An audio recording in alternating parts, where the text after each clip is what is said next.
You know, in the world we live in today, that's a blessed, blessed assurance, isn't it? Sure. You turn on the news most evenings and things seem like they just get more absurd and dark every day. And I don't know about you, but most of the time I don't even turn it on anymore because I just about don't want to hear what they have to say.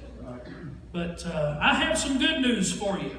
And this is something you won't find on the news most of the time, unless you're watching Christian television or something where they report such things. But my wife and I had the opportunity just back in November, right after the election, to go to Washington and take part in what was called a Congressional Clergy Town Hall. And during that time, we heard from about 30 different members of Congress, and they came in and shared with us, and we had the opportunity to share back with them what we thought. And I was thankful to find a group of men and women who were anxious to hear what pastors and ministry leaders had to say to them. Amen. And during that time, we learned that there are now more evangelical Christians in Congress than at any time since Calvin Coolidge was president. Amen. And that was in the 20s. Wow. And that's incredible. We have an opportunity right now. I don't know, during that time in November, it was the first time I'd ever heard the words, the Johnson Amendment. Have y'all ever, you know it, Pastor. How about the rest of you? You know what that is? A couple of you do. For those of you who don't, real quickly, it was when Lyndon Johnson became a senator. He went to the Senate with a grudge against two businessmen in Texas. One was a media mogul, the other one was a oil tycoon, and they had taken their money and donated it to a couple of 501c3 tax-exempt corporations.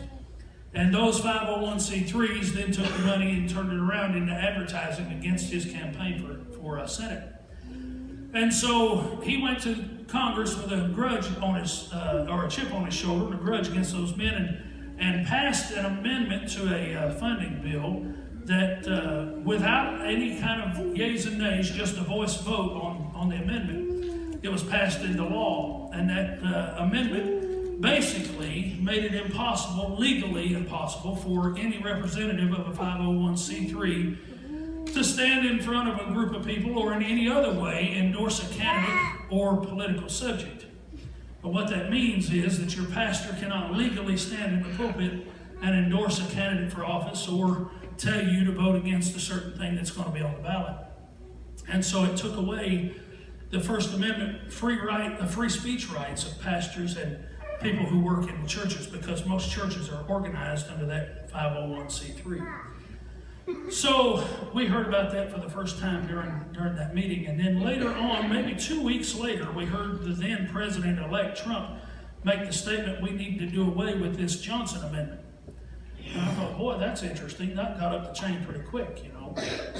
And I don't know if you paid attention to this past Thursday was National Day of Prayer. Yes, sir. And our president now has put a proclamation in place, executive order, making it virtually impossible for anyone in the executive branch, the IRS or the Justice Department, to prosecute on that law. And so it has given your pastor, at least for the time that Mr. Trump is the president, the ability to stand in the pulpit and say whatever he wants to without fear of repercussions. So we praise the Lord for that. Now that did not make it a law, it just said they won't prosecute it. And so now we need to pray that our senators and congressmen take it up and do the right thing and pass a law prohibiting that. And you need to call them. They need to hear from you in order to feel like it's a matter of urgent need to get done. So we praise the Lord for that. And lots of other good things going on. A friend of mine right now is